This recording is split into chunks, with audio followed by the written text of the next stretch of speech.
કેમ છો સ્ટુડન્ટ્સ બધા? સો વચ્ચે ખાસો એવો ટાઈમ ગેપ પડી ગયો, બટ મને કોવિડ થઈ ગયો હતો, એટલે એટલીસ્ટ 15 દિવસ તો તમને ખ્યાલ છે કે ક્વોરન્ટાઇનમાં રહેવું જ પડે, અને થોડી ઇફેક્ટ વધારે હતી એટલે આઈ વોઝ હોસ્પિટલાઇઝ, એટલે થોડો ટાઈમ વધારે લાગી ગયો. But now I am fit and fine. એટલે હવે આપણે સ્ટાર્ટ કરી દઈએ છીએ. પેજ નંબર 7 ઉપર તમે આવી જાઓ પેમ્પલેટમાં. ડ્યુટીઝ ઓફ ઓડિટર, એટલે લાસ્ટનો જે સેશન હતો આપણો ઓફલાઈન સેશન, ત્યારે આપણે જે પોઈન્ટ્સ કમ્પ્લીટ કર્યા હતા that was powers and rights of auditor. એ જે પોઈન્ટ્સ તમને આપેલા હતા એ બધા આપણા કમ્પ્લીટ થઈ ગયા હતા. સો ડાયરેક્ટલી હવે આપણે ડ્યુટીઝ ઓફ ઓડિટરથી સ્ટાર્ટ કરીએ છીએ. Page number is 7. ક્લિયર? જો શું છે એ પોઈન્ટ ડ્યુટીઝ ઓફ ઓડિટરમાં. સેક્શન 143, સેક્શન નંબર યાદ રાખજો, 143 of Companies Act specifies the duties of an auditor of the company in quite a comprehensive manner. It is noteworthy that scope of the duties of auditor has generally been extending over all these years. Clear? એટલે first હવે તમને જે duty આપી છે that is duty of auditor to inquire on certain matters. Clear? હવે એ તમને next page ઉપર એ તમને પોઈન્ટ્સ આપેલા છે કે what actually auditor has to do inquiry about. એને ઇન્ક્વાયરી કયા કયા એરિયાઝ કે કયા કયા ટ્રાન્ઝેક્શન્સ રિલેટેડ એને કરવાની છે. What is his duty. Clear? કયા એરિયાઝમાં એને ઇન્ક્વાયરી કરવી. ઇન્ક્વાયરી એટલે generally he has two collect in detail information, એને આપણે ઇન્ક્વાયરી કહીએ. ક્લિયર? નેક્સ્ટ પેજ ઉપર તમને મેટર્સ આપેલી છે. એટલે નેક્સ્ટ પેજ ઉપર આવો. Total A to F point 6 points આપેલા છે. જો ફર્સ્ટ જે મેટર છે એ તમને હાઇલાઇટ કરીને, આમ તો વર્ડ્સ આપેલા છે એટલે તમે હેડિંગ ફોર્મમાં યાદ રાખી શકો છો. તો પહેલો પોઈન્ટ તમને આપ્યો છે whether the loans and advances made by the company on the basis of security have been properly word છે, પ્રોપર્ટી નથી, properly secured, and whether the terms on which they have been made are prejudicial to the interest of the company or its members. પોઈન્ટનો simple meaning જો તમને કહું તો, જો કંપનીએ કોઈને લોન્સ આપી હોય કે કોઈને એડવાન્સીસ આપેલા છે, clear, I am talking about the asset side. Loans and advances given, not loans and advances taken. Loans and advances ગિવનમાં જો કંપનીએ કોઈને લોન્સ આપી છે તો કોઈ સિક્યુરિટીના બેઝ ઉપર આપી છે, ક્લિયર, એ તમારે ચેક કરવાનું. એન્ડ ઓલ્સો તમારે લોન્સ આપી છે એની ટર્મ્સ એન્ડ કન્ડિશન્સ શું ફિક્સ થઈ હતી, whether those terms and conditions are in the benefit of company or whether those terms and conditions are not in the benefit of company or the members of the company. તો એ તમારે એરિયાની inquiry કરવાની છે. As an auditor you have to do inquiry of that particular area, loans and advances given. That is the first point. પછી second છે whether the transactions of the company which are represented generally by a book entry are prejudicial to the interest. Prejudicial to the interest word બહુ common આવશે હવે. Prejudicial to the interest એટલે એ કંપનીના બેનિફિટમાં છે કે કંપનીના બેનિફિટમાં નથી. Prejudicial to the interest એટલે એ તમારે ચેક કરવાનું કે કંપનીના બેનિફિટમાં નથી એવી તો કોઈ બુક એન્ટ્રીઝ પાસ નથી. બુક એન્ટ્રીઝ એટલે એના કોઈ સપોર્ટિંગ નહીં હોય. Generally at the year end 31st માર્ચના દિવસે કંપનીઝ એડજસ્ટમેન્ટ એન્ટ્રીઝ પાસ કરતી હોય છે. ક્લિયર? એટલે હું એમ નથી કહેતો કે એ ફેક એન્ટ્રીઝ હોય છે, કરેક્ટ એન્ટ્રીઝ જ હોય છે. બટ લુકિંગ એટ, આપણે કહીએ કે ઓવરઓલ યર, ઘણીવાર કંપનીઝને 31st ઓફ માર્ચ એ દિવસે અમુક એડજસ્ટમેન્ટ એન્ટ્રીઝ પાસ કરવી પડે. તો એના માટે કોઈ સપોર્ટિંગ ડોક્યુમેન્ટ ન હોય, ખાલી એકાઉન્ટ સેટલ કરવા માટે some adjustment entries they are passing, તો એવી એન્ટ્રીઝના બુક એન્ટ્રીઝ કહેવાય. તો ઓડિટર હેઝ ટુ ચેક કે ભાઈ એ બુક એન્ટ્રીઝ કંપનીના બેનિફિટમાં નથી એવી તો નથી ને. It should be in the advantage or it should be in the benefit of the company. એ તમારે સેકન્ડ પોઈન્ટ છે. પછી third point, where the company not being an investment company or a banking company, એટલે general કોઈ company છે other than investment or other than banking company, whether so much of assets of the company as consist of the shares, debentures and other securities have been sold, હવે important છે, at a price which is less than at which they are purchased by the company. જો કંપનીએ કોઈ બીજી કંપનીના shares purchase કર્યા છે, but company investment company નથી, કંપની બેન્કિંગ કંપની નથી, જનરલ કોઈ private limited, public limited company છે, they are not in the business of investment, they are not in the business of banking. Clear? અને એ કંપનીએ કોઈ બીજી કંપનીના શેર્સ પરચેસ કર્યા છે and those shares they are selling at a lower price than its purchase price. Generally તો થાય જ નહીં ને. આજે હું કોઈ કંપનીના શેર્સ પરચેસ કરું, ક્લિયર, મેં ઇન્વેસ્ટમેન્ટ કર્યું છે કોઈ કંપનીમાં, 100 રૂપીઝ પર શેર મેં પરચેસ કરેલા છે, તો 100 થી તો કોઈ દિવસ ઓછી પ્રાઇસમાં એને સેલ જ નહીં કરું. આઈધર એટ લાસ્ટ હું 100 રૂપીઝ જ સેલ કરી દઈશ, કોસ્ટ ટુ કોસ્ટ સેલ કરી દઈશ કે નો પ્રોફિટ નો લોસ, પણ 100 થી કોઈ દિવસ ઓછી પ્રાઇસમાં હું સેલ નહીં કરું. પણ જો એ રીતે કંપનીએ સેલ કર્યા હોય તો એ ટ્રાન્ઝેક્શન્સમાં પણ તમારે ઇન્ક્વાયરી કરવી પડશે. You need to know the reason why company have sold the shares lesser than its purchase price.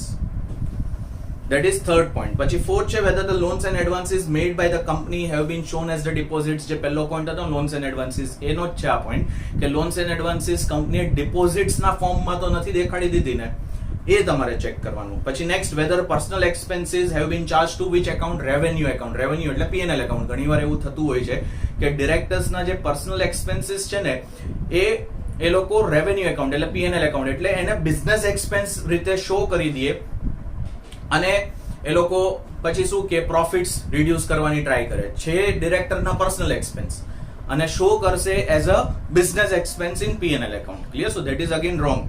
અને લાસ્ટ છે where it is stated in the books and documents of the company that any shares have been allotted for cash, whether cash has been actually received in respect of such allotment, and if no cash has been actually received, whether the position as stated in the accounts books and the balance sheet is correct, regular and not misleading. જો કંપનીએ share sell કર્યા છે on cash basis તો check કરવાનું ઓડિટરે કે whether cash has been actually received, અને જો કેશ હજુ પણ રિસીવ ન થઈ હોય તો બુક્સ ઓફ એકાઉન્ટ્સમાં કોઈ મિસલીડિંગ વસ્તુ તો નથી થઈ ને, કોઈ ફેક એન્ટ્રી કે કોઈ ફ્રોડ તો નથી થયો ને.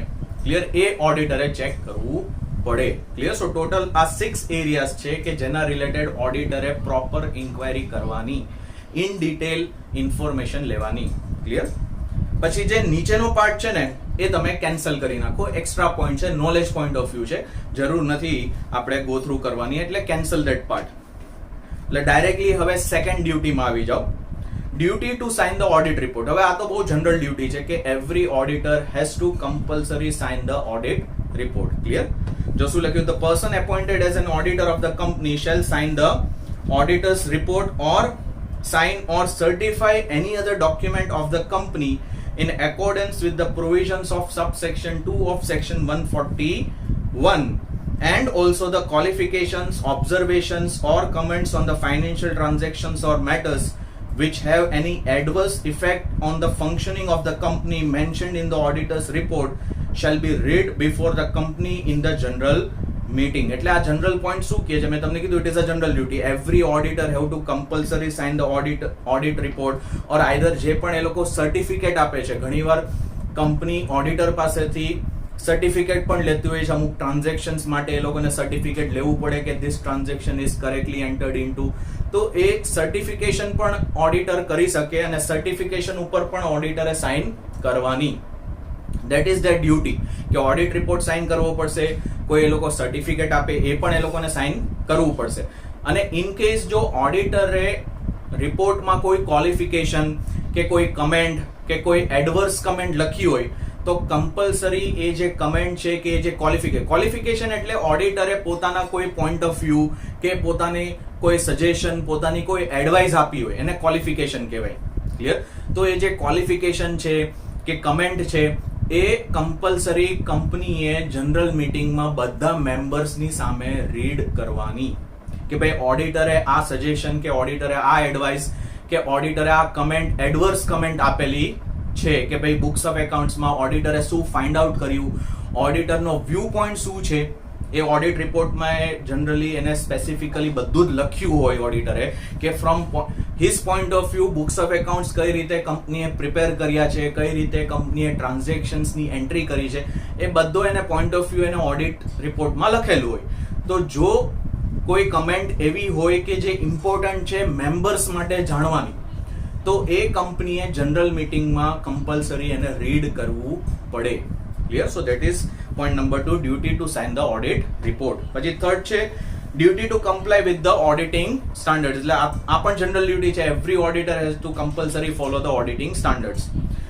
As per subsection 9 of section 143, every auditor, અહીંયાથી અંડરલાઈન કરો, લખ્યું છે shall comply with the auditing standards. બસ એટલું જ. Further, as per subsection 10 of section 143, the central government may prescribe the standards of auditing as recommended by ICAI constituted under section 3 of Chartered Accountants Act 1949 in consultation with and after examination of recommendations made by National Financial Reporting Authority. અહીંયા સુધી underline કરજો, એટલે આગળ continue જ રાખજો underlining.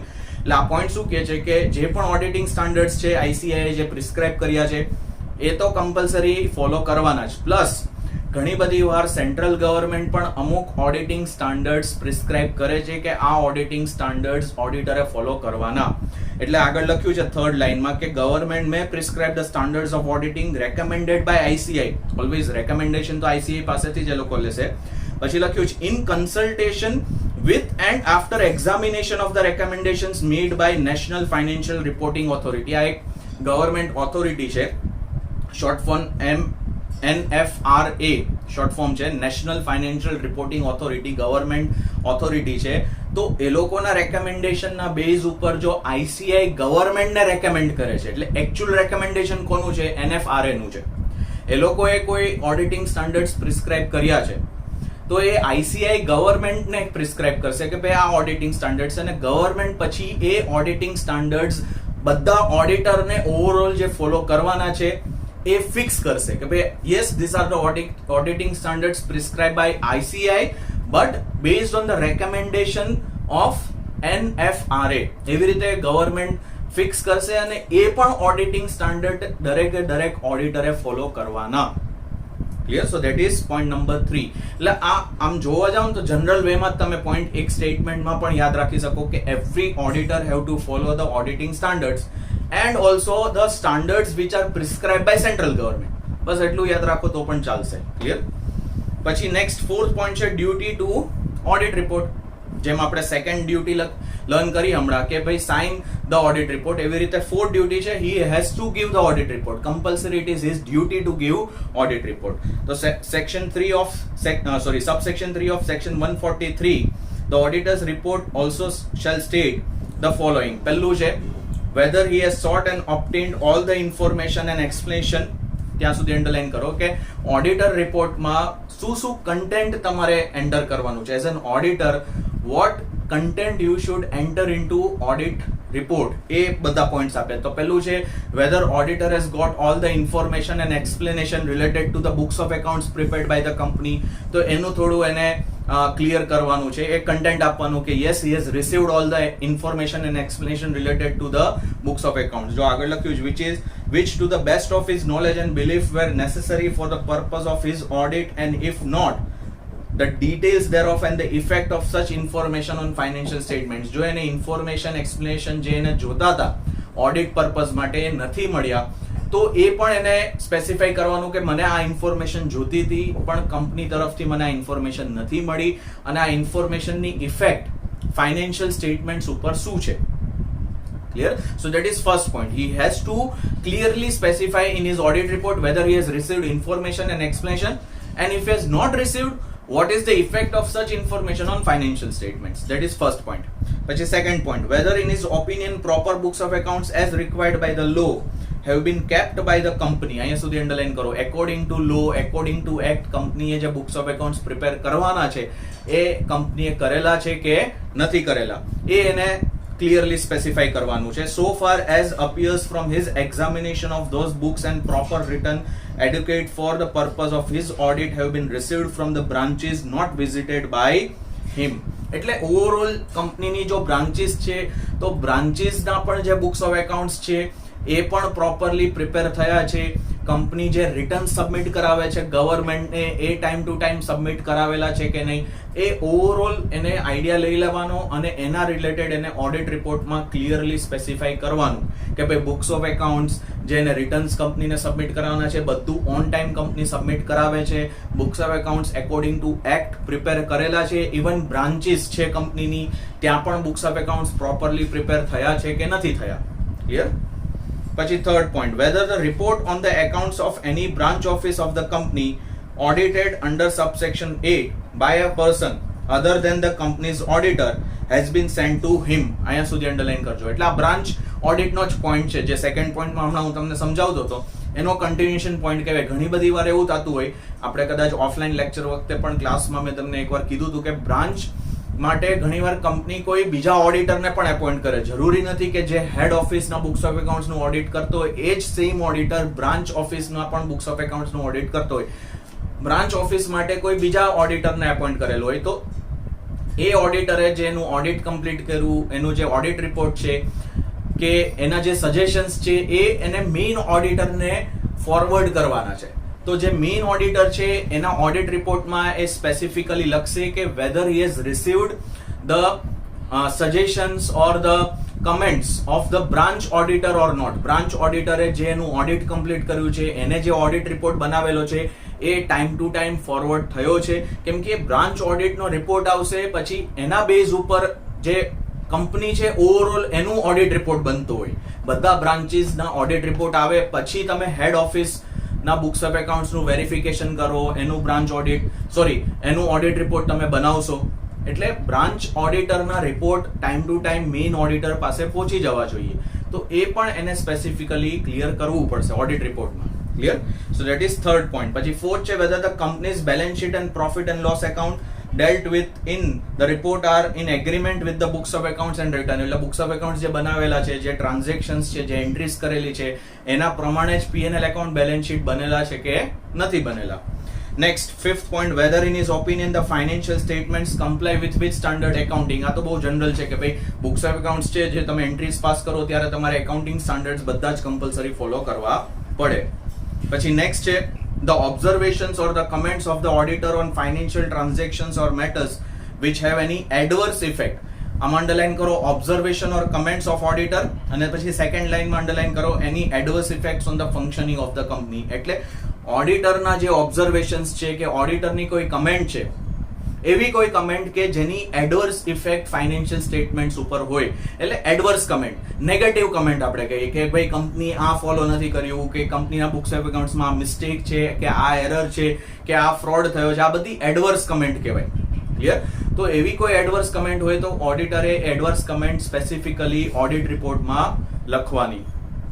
Next point, whether any direct is disqualified. Director word છે, it is not direct, it is director is disqualified from being appointed. લખ્યું છે as a director under subsection 2 of section 164. એટલે director માટે પણ ડિસ્ક્વોલિફિકેશન criteria, જેવી રીતે આપણે આ યુનિટ સ્ટાર્ટ કર્યું હતું ત્યારે qualification of auditor, disqualification of ઓડિટરના પોઈન્ટ્સ લર્ન કર્યા હતા, એવા સેમ પોઈન્ટ્સ ડિરેક્ટર્સ માટે પણ છે કંપનીઝ એક્ટમાં કે qualification to become a director, disqualification of a director. તો ઓડિટર એ પણ ચેક કરવાનું કે કોઈ પણ ડિરેક્ટર ડિસ્ક્વોલિફાઈડ તો નથી ને. ક્લિયર. જો ડિસ્ક્વોલિફાઈડ હોય તો એને કંપનીને એડવાઇસ કરવાની કે આ ડિરેક્ટરને તમે એની પોઝિશનમાંથી રિમૂવ કરો. ક્લિયર. તો એ પણ એને ચેક કરવું પડશે. Next, any qualification, reservation or adverse remarks relating to the maintenance of accounts and other matters connected therewith. એટલે એકાઉન્ટ્સ જે કંપનીએ પ્રિપેર કર્યા છે, મેન્ટેન કર્યા છે, એના રિલેટેડ કોઈ ક્વોલિફિકેશન, મેં તમને કીધું ક્વોલિફિકેશન એટલે એના જે પોઈન્ટ ઓફ વ્યૂ છે, ઓડિટરનો વ્યૂ પોઈન્ટ્સ છે, એ એને શેર કરવાના કે ભાઈ બુક્સ ઓફ એકાઉન્ટ્સ કઈ રીતે કંપનીએ મેન્ટેન કર્યા છે, પ્રોપર વેમાં મેન્ટેન કર્યા છે, એકાઉન્ટિંગ સ્ટાન્ડર્ડ ફોલો કરીને મેન્ટેન કર્યા છે, એને ક્લિયરલી સ્પેસિફાઈ કરવાનું. પછી નેક્સ્ટ છે whether the company has adequate internal financial control system. આપણે લાસ્ટ સેમિસ્ટરમાં વાત થઈ હતી ઇન્ટરનલ કંટ્રોલ સિસ્ટમ માટે, તો એ પોઈન્ટ અહીંયા તમારે ક્લિયર કરવાનો ઓડિટ રિપોર્ટમાં કે કંપનીમાં internal financial control system establish છે અને પ્રોપરલી એપ્લાય થઈ છે કે નથી થઈ. ક્લિયર.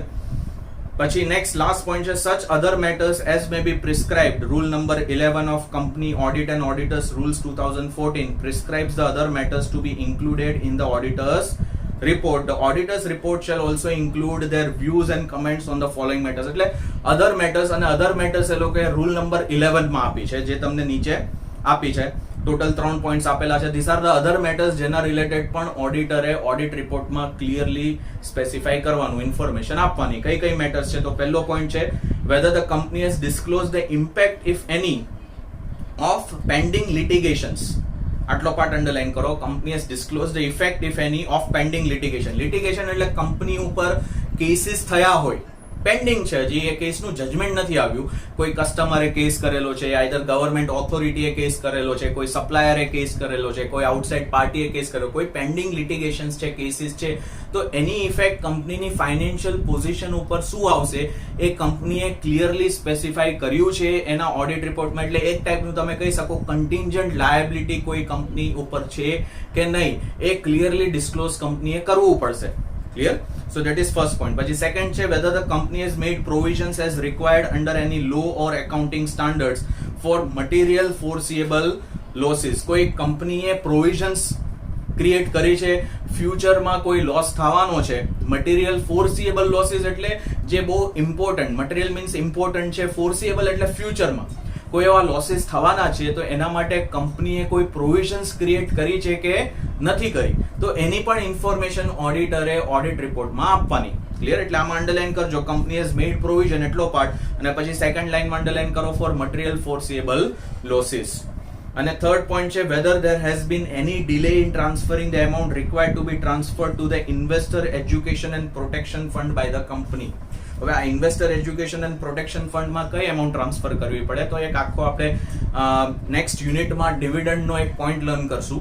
ક્લિયર? ત્યારે હું તમને સમજાવીશ, પણ અત્યારે ખાલી એટલું યાદ રાખો કે ડિવિડન્ડ રિલેટેડ પોઈન્ટ છે કે ડિવિડન્ડ તમે ઓન ટાઈમ, જો તમે ડિવિડન્ડ ડિક્લેર કર્યું હોય તો તમારે compulsory within certain number of days તમારે પે કરવું પડે. અધરવાઇઝ એ એમાઉન્ટ તમારે અલ્ટિમેટલી ફાઇનલી આ ફંડમાં, આ એકાઉન્ટમાં ટ્રાન્સફર કરવી પડે. ગવર્મેન્ટ આ એકાઉન્ટ મેન્ટેન કરે છે ઇન્વેસ્ટર એજ્યુકેશન એન્ડ પ્રોટેક્શન ફંડમાં, ત્યાં તમારે ટ્રાન્સફર કરી દેવી પડે. જો તમે within limited number of days dividend pay નથી કરતા, ડિક્લેર કર્યા પછી ડિવિડન્ડ પે નથી કરતા, તો તમારે એ એમાઉન્ટ પૂરેપૂરી ઇન્વેસ્ટર એજ્યુકેશન એન્ડ પ્રોટેક્શન ફંડમાં ટ્રાન્સફર કરી દેવી પડે. તો એ જ પોઈન્ટ છે કે જો કંપનીએ ડિલે કર્યું હોય ટ્રાન્સફર કરવામાં તો ઓડિટરે એ પણ ક્લિયરલી સ્પેસિફાઈ કરવાનું એના ઓડિટ રિપોર્ટમાં. ક્લિયર? તો અહીંયા સુધી રાખીએ છીએ. 5, 6 અને 7 3 ડ્યુટીઝ બાકી છે, આપણે નેક્સ્ટ સેશનથી સ્ટાર્ટ કરશું. ચલો મળીએ નેક્સ્ટ સેશનમાં. આવજો બધા, સાચવજો.